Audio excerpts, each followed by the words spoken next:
Now, if you're an old school guy like me, you probably grew up with a Mac computer at some point of your life. I remember when I was about 11 years old, I went to my elementary school, and in the back of the classes, you see tons of Mac computers. Apparently, Apple had a deal with my school where they installed Mac computers in the back of the classrooms. And every so often, I would go back there and open the Mac computers and start playing with it.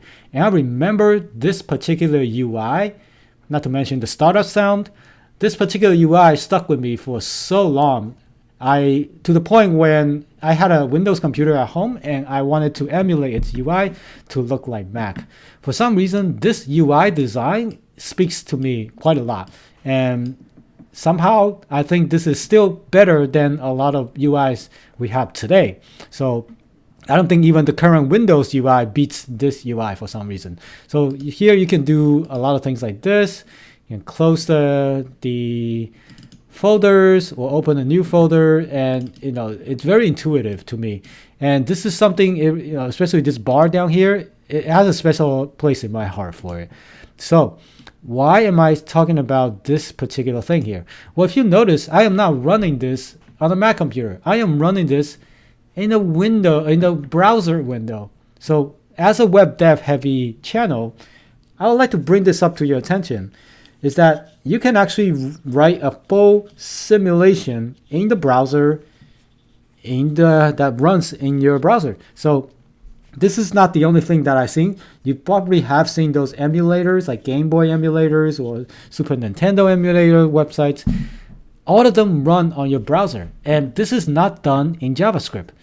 I mean, you could try to use JavaScript to emulate some of the UI, but this is running a native operating system in your browser. So this is a full emulation of the browser. You can actually go into here and check out any of these apps, and they open just as they would in a real Mac computer. So it actually takes my input as well. Press OK, and as you can see, it's doing a full emulation. And I can actually go in here and play with it like this. So this is before MS Paint. So how is this done? I really was curious about how is this done. How can I do something like that in the browser? This seems to be something that's written out of maybe C++ or Java, something that's in a native language that runs on your native operating system, but not inside a browser, right? So I went to the bottom right here to look at how this was done.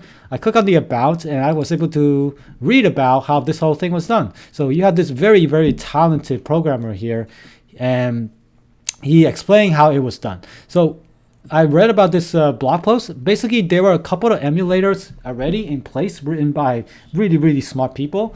One of them is called Basilic 2.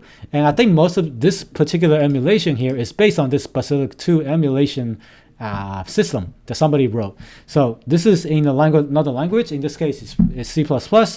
And what they did was, what this author explained was that he was able to make the startup of this application much, much faster. So if I press refresh here, within a second, you get this loading screen here. So the actual emulator image for this Mac app, for the Mac operating system, is about 600 megabytes. So that's huge. And if you want, you can do an Electron version of the app, but it has a lot of binary there that's unnecessary.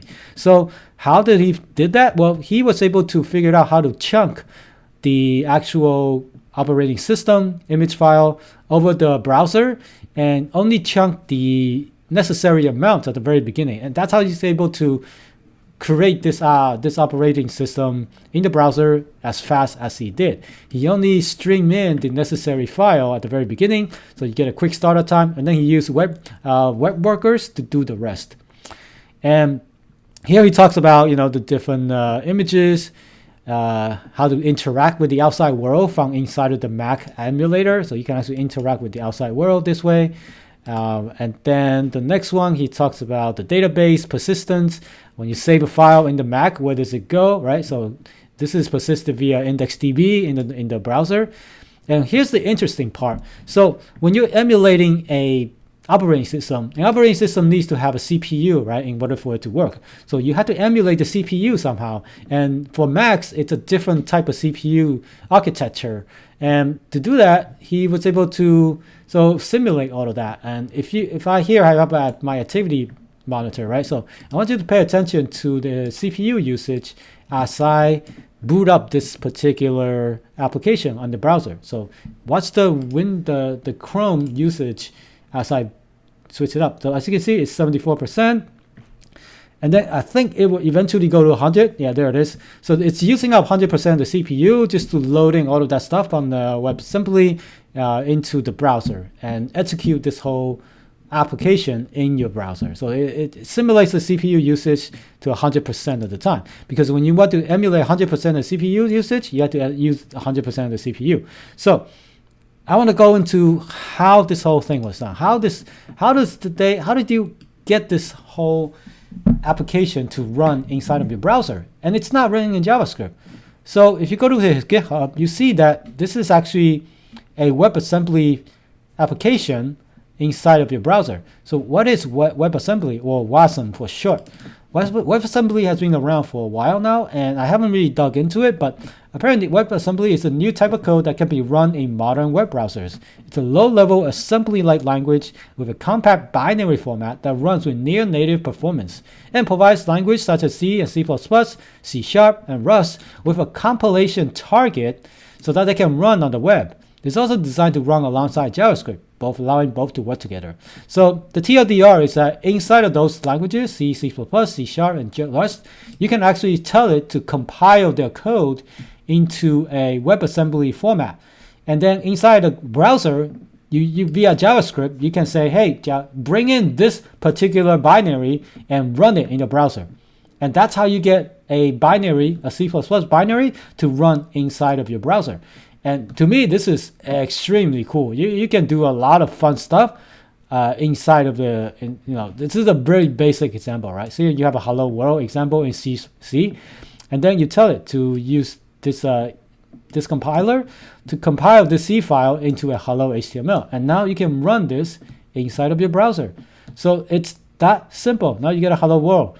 So you can run C++ code inside of your browser this way. So people have been taking advantage of this capability, and they've been doing all sorts of crazy emulations inside of your browser. So whenever you see something that seems like something that should be run inside of your operating system, but somehow it's running in the browser, it's very likely it's made by something from WebAssembly. So just want to bring it to your attention. And if you're a guy like me who's nostalgic about this old apps inside of Mac, definitely give this a check. Check this out, and I really want to share with you what I found today. So I hope you find this fun, and let me know what you think about this in the comments below. I hope to see you guys in the next video.